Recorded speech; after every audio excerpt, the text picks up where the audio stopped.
안녕하십니까.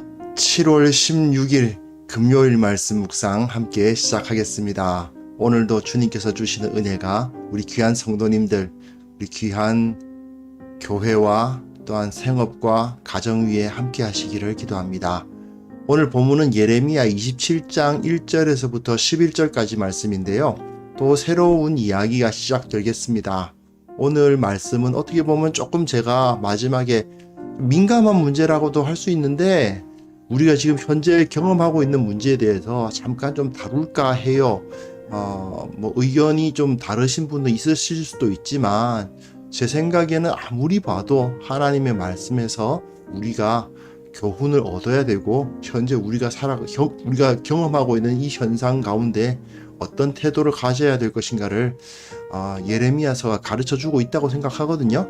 그래서 오늘 본문을 통해서 우리에게 주어지는 참과 거짓을 구별하는 그 지혜를 한번 배워보았으면 합니다. 그럼 함께 말씀을 보도록 하겠습니다.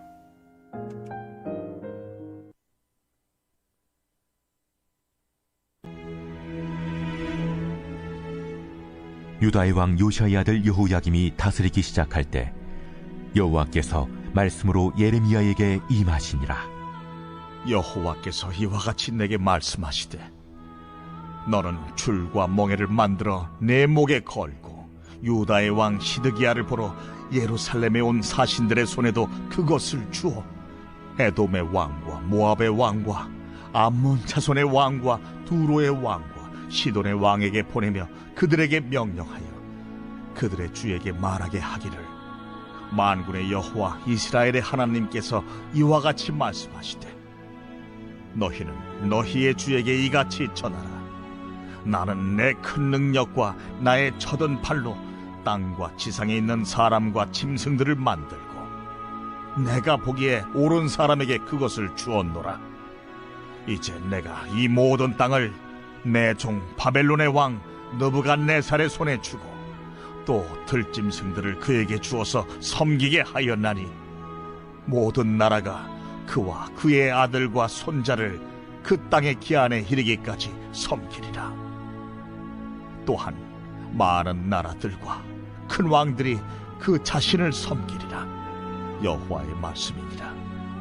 바벨론의 왕 느부갓네살을 섬기지 아니하며 그 목으로 바벨론의 왕의 멍에를 매지 아니하는 백성과 나라는 내가 그들이 멸망하기까지 칼과 기근과 전염병으로 그 민족을 벌하리라.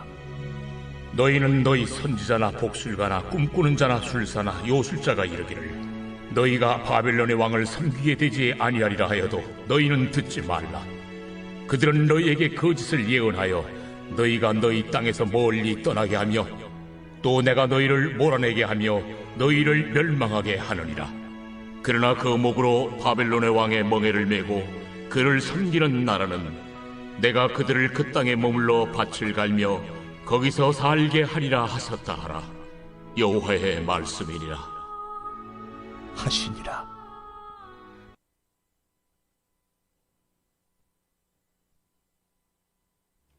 네, 이제 왕과 통치자들을 향한 이야기가 26장에서부터 29장까지 나오는데 특히 여기서 중요한 주제 중 하나가 이제 참된 선지자가 누구냐의 문제예요.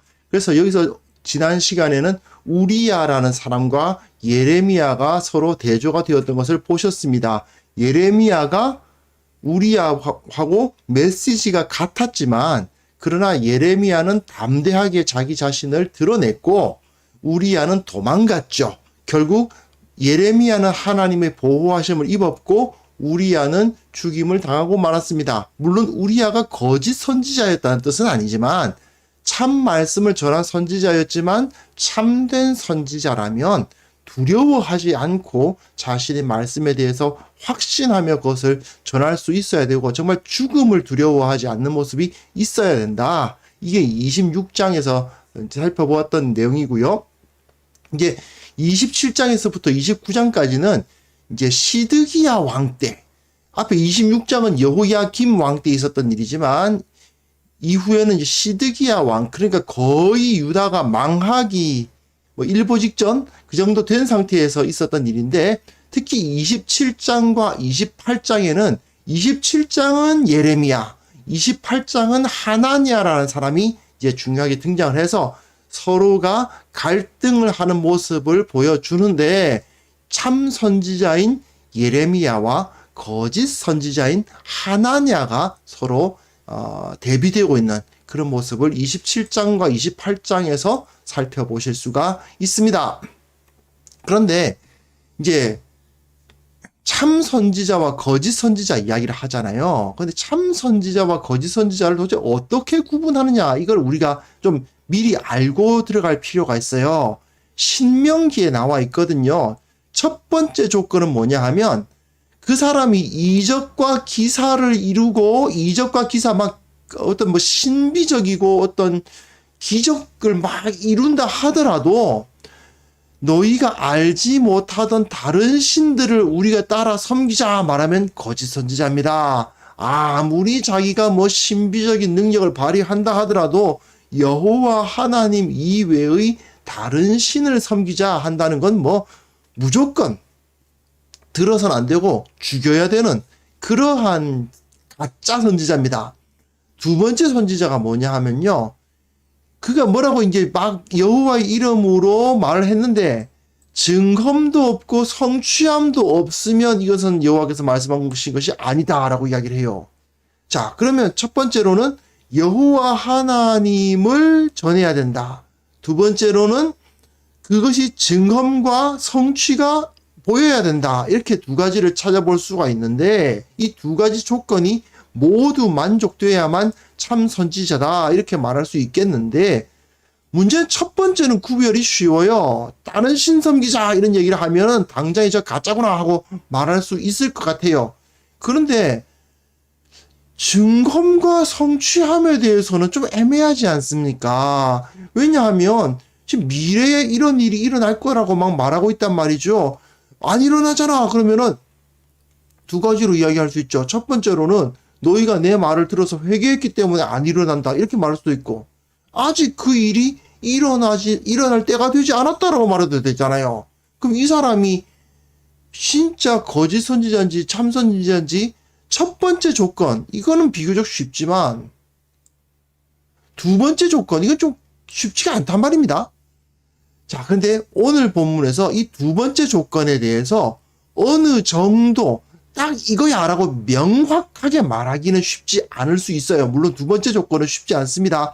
그러나 명확하진 않다 하더라도 어느 정도 아하 이게 거짓 선지자구나 하고 파악할 수 있는 힌트가 이 오늘 본문 예레미야서에서 나타난다고 보시면 되겠습니다. 우리가 좀 이런 부분을 알 필요가 있죠. 선지자들의 사역이란 곧 현대로 따지면 설교자 또 뭐 전도자들의 사역인데, 이 사람이 거짓된 메시지를 전하고 있는지 참된 메시지를 전하고 있는지 아는 방법이 무엇일까? 생각해보면 결국은 첫 번째죠. 하나님 이외의 다른 신을 섬기자. 그러면 뭐 바로 그냥 뒤돌아서면 됩니다. 그런데 문제는 뭐냐면 이 사람이 막 뭐라고 전하는데 실제로 그게 그렇다는 증거이나 성취함이 없어요. 그런데 나중에 그런 성취가 일어나지 않을까? 아직까지 일어나지 않은 게 아닐까? 아니면 우리가 잘 해가지고 하나님께서 뜻을 돌이키신 거 아닐까? 이렇게 생각을 여러 가지로 하게 되잖아요.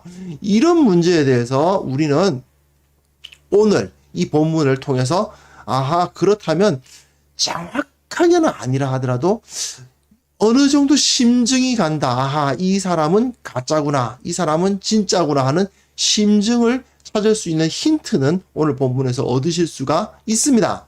본문 보시면요, 유다의 왕 요시야의 아들 여호야김이라고 되어 있는데 여기 좀 어렵습니다.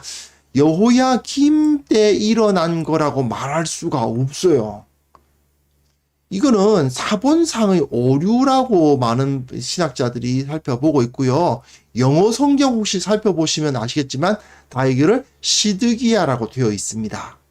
이후에도 보면 유다의 왕 시드기야를 보러 예루살렘에 온 사신들의 손에도 이렇게 해놨잖아요. 여호야김 시대가 아니고 시드기야 시대인데 이게 어떻게 이렇게 뛰어넘을 수가 있겠어요? 그리고 그 뒤에 이제 예언되어 오시고 있는 내용을 살펴보더라도 1장의 여호야김 부분은 아무래도 사본을 베껴 쓰는 사람의 실수였을 것이다.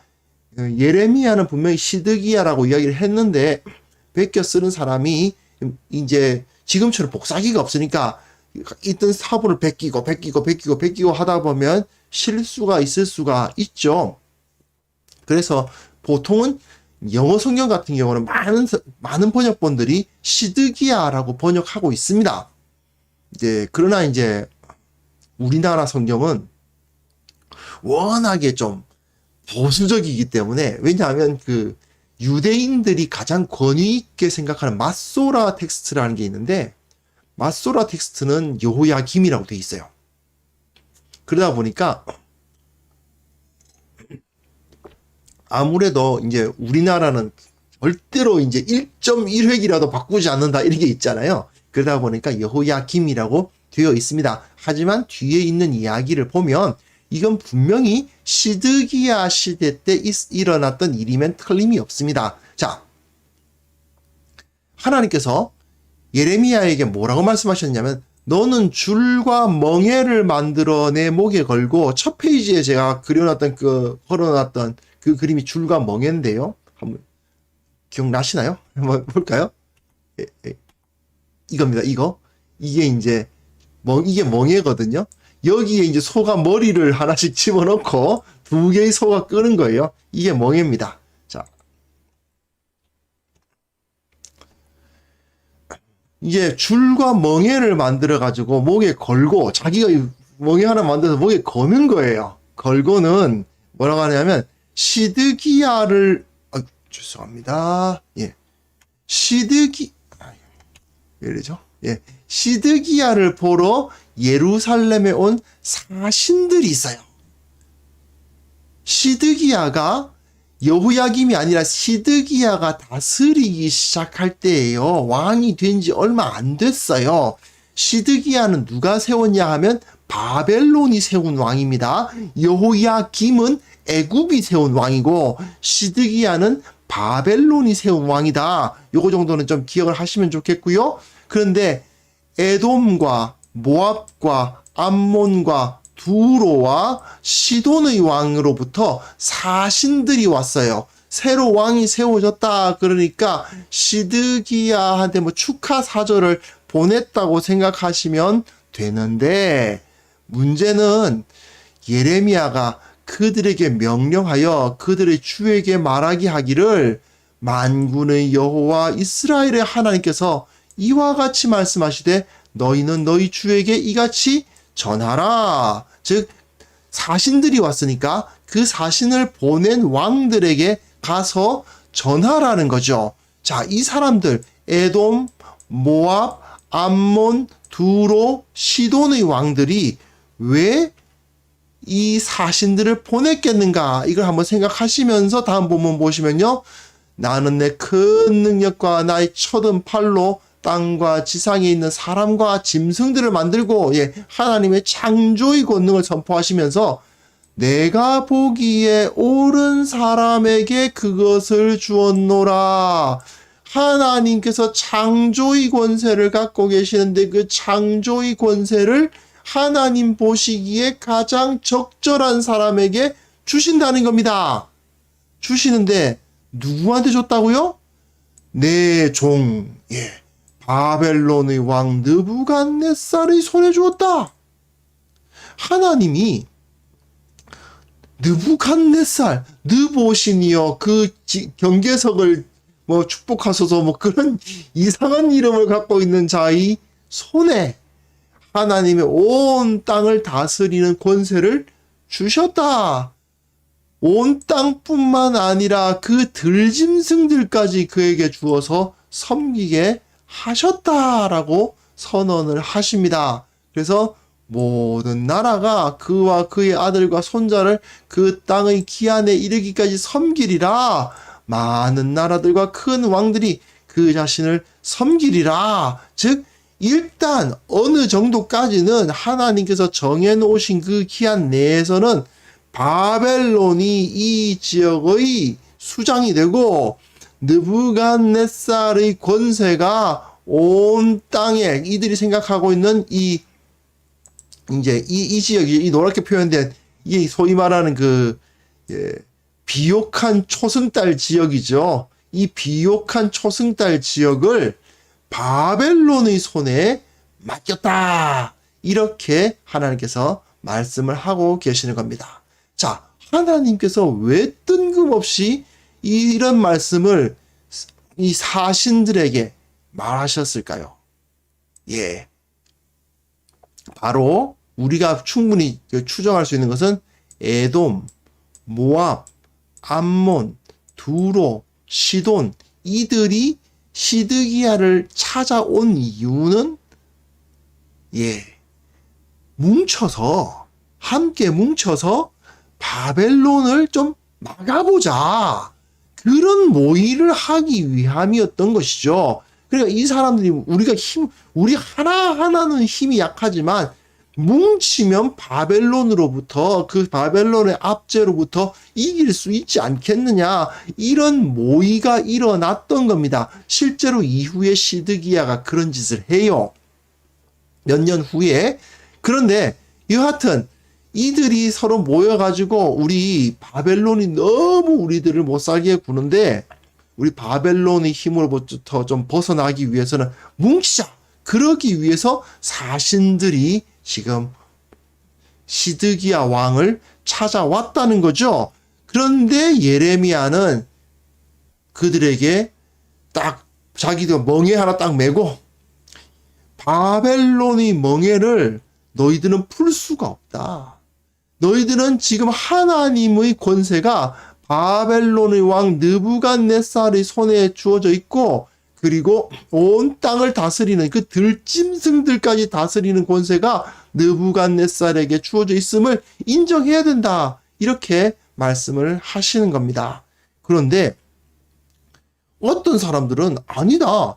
예레미야만 선지자라고 한 것이 아니고 아니다. 우리 힘을 합쳐서 바벨론을 이기자. 이 바벨론으로부터 독립하자. 이런 주장을 하는 선지자들도 있었단 말이죠. 28장의 하나냐라는 선지자가 바로 그런 선지자였는데 그럼 도대체 예레미야의 말이 옳을지 아니면 다른 반바벨론파 선지자의 말이 옳을지 우리가 어떻게 알 것이냐라는 것을 이제 여기서 의문을 갖게 되겠죠. 하나님을 섬긴다는 건 분명히 첫 번째 조건 그건 맞는데 실제로 두 번째 조건 바벨론을 섬길 수밖에 없다라는 그 메시지는 어떻게 진위를 판단할 수 있겠는가 이 문제인데요. 이거는요 사실은 이 그림을 보시면 금방 아실 수가 있습니다. 이게 원래는 아수르가 다스리던 지역을 그림으로 형상화한 그림인데요. 아시리아가 이곳을 다 다스렸습니다. 여기가 이집트거든요. 애굽이거든요. 아수르의 본부는 이쪽이고요. 그리고 여기가 바벨론의 그 지역입니다. 그런데 이 바벨론이 아수르에 쳐들어가서 아수르를 전부 다 멸망시켜버렸죠. 어느 정도입니까? 애굽의 군대가 아수르를 도우려고 진격해 올라와가지고 애굽과 아수르의 연합군이 바벨론하고 전쟁을 했는데 누가 이겼어요? 바벨론이 이겼습니다. 이거는요, 이 지역, 이 온 땅을 다스리던 아수르를 멸망시킨 게 바벨론이에요. 이집트, 애굽의 힘까지 다 모아서 싸웠는데도 불구하고 그야말로 갖고 있는 모든 전력을 동원해서 싸웠음에도 불구하고 바벨론에게 져서 망했어요. 그런데 유다, 에돔, 모압, 암몬, 두로, 시돈 여기가 시돈이 있을 거고 여기 두로 있을 거고 여기 잘 찍기가 어려워요. 에돔, 모압, 암몬, 유다 얘네들 요 잔챙이들이 모여가지고 힘을 합치면 바벨론을 이긴다고요. 말도 안 되는 얘기입니다. 사실은 현실성이 극히 떨어집니다. 지금 예레미야가 전하는 말씀은 상당히 비굴해 보일 수도 있습니다. 하지만요, 지금 예레미야는 전쟁을, 우리 함께 모여가지고 전쟁을 해서 바벨론의 지배에서 벗어나자 하는 것이야말로 자기 백성들을 죽음으로 몰아넣는 짓이라는 사실을 정확하게 알고 있었어요. 이 그림만 보면 알잖아요. 아니, 여기 조그만 그 나라들끼리 힘 뭉치면은 이 바벨론을 이길 수 있다고요? 이거는요, 현대로 말하면은 뭐 이 정도예요. 저기 그 나라를 제가 비하하자는 의미는 아니고요. 말하자면 뭐 싱가포르, 캄보디아, 대만, 그 미얀마 요런 나라들끼리 뭉쳐가지고 미국을 이겨보자 이런 이야기하고 똑같아요. 말도 안 됩니다. 있을 수가 없는 일이에요. 그런데도 불구하고 왕이란 자들은, 이 시대의 왕이란 자들은 자기 위에 누가 있는 거를 견딜 수가 없어요. 바벨론 왕 느부갓네살이 자기 위에 있다는 사실을 견디지를 못해요. 그러니까 어떻게든 뭉쳐가지고 자기가 독립하자고 지금 그렇게 하는 거죠. 하지만 그것은 자기가 다스리는 백성을 전쟁으로 몰아넣고 죽음으로 몰아넣고 모든 것을 다 파괴해버리는 그런 결정임에 틀림이 없습니다. 그렇기 때문에 예레미야는 지금 여기서 분명하게 이야기하는 거죠. 이 온 땅을 지금 봐라. 하나님이 바벨론에게 이걸 주셨다. 그러니까 우리는 그들과 싸울 수 없다. 괜히 그 잔챙이들끼리 모여가지고 이 큰 나라하고 싸울 거라고 상상하는 것 자체를 하지 말라고 말씀을 전하는 거죠. 그리고 그 다음 본문 보시면 여호와의 말씀이니라 느부갓네살 섬기지 아니하면 금옥으로 바벨론 왕의 멍에를 매지 아니하면 결국 칼과 기근과 전염병으로 벌하게 된다. 혹시 너희들 중에 선지자, 복술가, 꿈꾸는 자, 술사, 요술자 이런 자들이 우리가 바벨론 왕을 섬기게 되지 아니하리라 독립하리라 하여도 절대로 듣지 마라. 그들은 너희에게 거짓을 예언하며 너희가 너희 땅에서 멀리 떠나게 하며 또 내가 너희를 몰아내게 하며 너희를 멸망하게 하느니라. 예, 그렇죠. 지금 어떤 선지자가, 어떤 꿈꾸는 자가 우리가 힘을 합치면 바벨론을 이길 수 있어요. 말이 안 되는 얘기예요. 사실은 전혀 현실성이 없습니다. 아니, 하나님의 권능이면 가능하잖아. 불가능한 게 어딨어. 이렇게 생각하실 수도 있죠. 그러나 하나님께서 왜 그렇게 섭리하셨는가는 왜 생각하지 않을까요? 이 온 땅을 지금 바벨론에게 다 주신 것이 하나님의 섭리 바깥에 있다는 것입니까? 이건 생각할 수 없거든요. 하나님께서는 온 땅을 지금도 다스리시고 그 땅의 모든 문제를 다 주님께서 알고 계세요. 그런데 그분이 왜 바벨론에게 이 땅을, 온 땅을 다 차지할 수 있도록 만들어 주시고 난 다음에 그 거짓 선지자 몇 명이 우리끼리, 그 잔챙이들 몇 명끼리 이렇게 뭉쳐가지고 우리끼리 싸우면 바벨론 이길 수 있어! 이런 소리를 하도록 하고 그들이 말대로 이루어 주신단 말입니까? 있을 수가 없는 이야기예요. 이건 말도 안 되는 이야기인 거죠. 즉 예레미야가 전하는 하나님의 말씀은 어떻게 보면 지극히 현실적인 이야기입니다. 그리고 어떻게 보면 그 현실 타협론자처럼 들릴 수도 있어요. 하지만요, 하나님의 말씀이라는 것이 지금 이 세상이 흘러가고 있는 현실과 완전히 동떨어진 세계에서 막 기적에 기적을 더해서 그렇게 이어지는 형태로 하나님의 섭리가 이루어질 것이다. 말도 안 되는 얘기죠. 하나님께서 그러시려면 왜 이런 식으로 섭리를 하십니까? 그건 생각할 수가 없는 것입니다. 그렇기 때문에 예레미야는 어떻게 보면 무력해 보이고 타협적으로 보이지만 가장 정확하게 하나님의 뜻을 이해한 사람입니다. 그리고 그에 순종해야 된다고 말한 사람인 거죠. 자, 제가 처음 시작할 때 좀 민감한 이야기를 하겠다고 말씀드렸는데 지금 예레미야가 겪은 상황을 우리 현실에 한번 적용해 생각해 봅시다. 지금 전 세계가 코로나19 사태로 완전 뒤덮여 있습니다. 모든 사람이 다 두려워하고 있어요. 그렇죠? 근데 그 가운데 우리나라에서는 이 교회가 이 과정 가운데 비난을 받고 있습니다. 사실은 정작 살펴보면요, 대부분의 교회는 모범적으로 방역수칙 잘 지키고 있어요. 아쉽게도 교회라는 이름을 달고 있는 소수의 사람들이 엉터리 주장과 어리석은 행동을 하는 경우가 있습니다.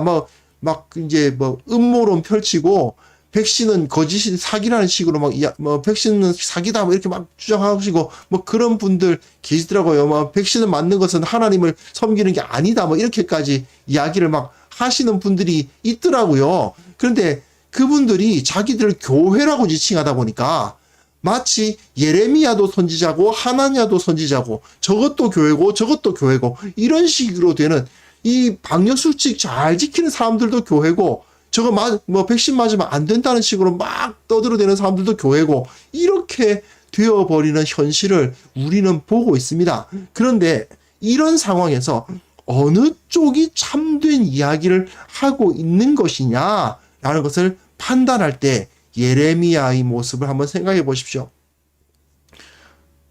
왜 이런 전염병이 온 세계를 지금 뒤덮게 되었을까요?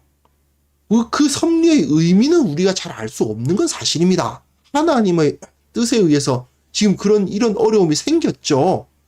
하나님께서 허락하셨습니다. 좋은 것은 아니지만 이런 어려움이 생기도록 허락하셨습니다. 그러면 이 상황에서는요, 줄과 멍에를 메고 따르는 것이 맞는 겁니다. 지금 이 자체에 대해서 반대하고 우리는 백신 맞으면 안 된다, 저건 거짓말이다, 그런 바이러스 따위는 없다 이런 식으로 이야기하시는 분들 가끔 계시는데, 지금 전 세계에서 어떤 상황이 일어나고 있는데 그걸 외면하고 그렇지 않다 그렇게 말하면 그게 굉장히 무모한 짓인 거죠. 이건 마치 온 비옥한 그 초승달 지역을 차지하고 점령한 바벨론을 요 잔챙이들 몇 명이 뭉쳐서 싸우면 이길 수 있다라고 말하는 것이나 다를 바가 없는 겁니다. 이건 말이 안 되는 겁니다. 제가 코로나19 문제를 가지고 이렇게 이야기하고 있는 이유는 단순히 이 문제만 가지고 이야기를 하려고 한 건 아니고요. 참 말씀과 거짓 말씀을 구분하기 위한 중요한 힌트가 되기 때문에 말씀을 드린 겁니다. 세상이 어떻게 흘러가고 있는지가 우리가 보이지 않습니까? 하나님께서 이 흘러가는 세상 가운데 섭리하고 계심을 우리는 인정해야 됩니다. 그런데 그것에 맞서가지고 자기가 대단한 계시를 받았다고 그거 아니라는 식으로 말하는 것은 얼마나 어리석은 선택입니까? 거기서 음모론이나 펼치고 있고요. 믿음 운운하면서 하나님 뜻 이제 따라야 한다면서 정작 하나님의 섭리는 무시해버리는 이런 이야기를 하는 것은 사실은 거짓 선지자를 따라서 파멸을 재촉하는 길에 다름이 없는 겁니다. 이게 힌트입니다. 하나님께서 이런 말씀을 하셨을 때 하나님은 말과 행동이 따로 노는 분이 아니십니다. 하나님께서 그 섭리를 진행해 나가시는 가운데 그 섭리가 좋든 나쁘든, 우리가 느끼기에 좋든 나쁘든 하나님께서는 그 의도를 이루실 겁니다. 우리는 그 가운데서 순종해야 할 땐 순종해야 되는 거예요.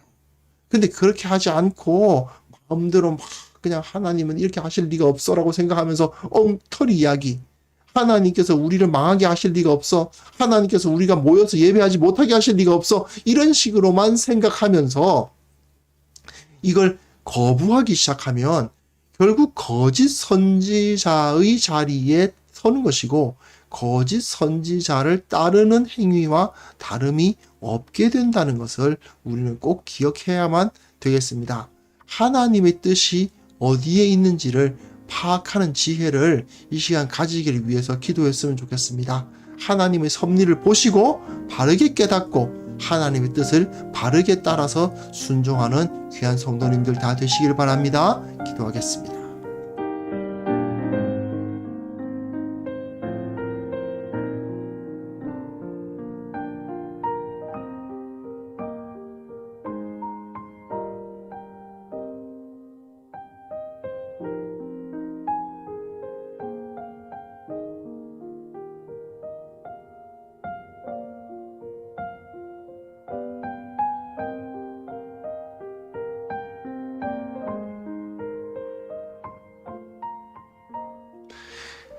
하나님 아버지 감사합니다. 주님께서 이 세상 가운데 어떻게 섭리하고 계시고 어떤 일을 이루고 계신지를 바르게 깨닫는 지혜를 우리에게 허락하여 주옵소서. 하나님의 뜻을 바르게 깨닫고 알고 순종하는 자가 되어야 하는데 어리석은 거짓된 메시지에 휘둘리지 않도록 주께서 도와주시고 인도하여 주시기를 원하옵고 바랍니다.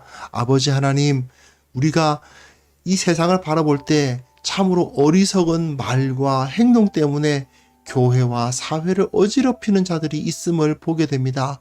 주님, 저들을 꾸짖어 주시고 저들을 깨닫게 하여 주시고 바른 길로 인도하게 도와주옵소서.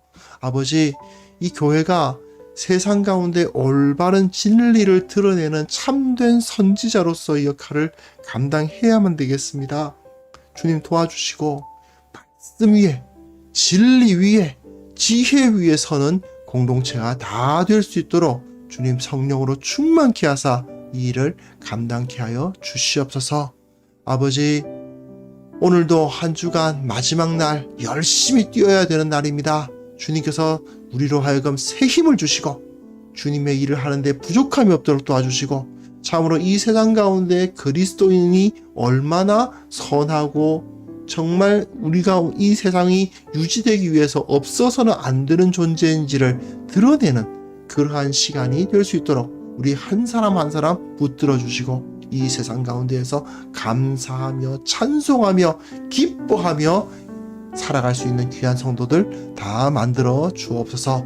주께 영광을 돌리오며 예수 그리스도의 이름으로 기도합니다. 아멘.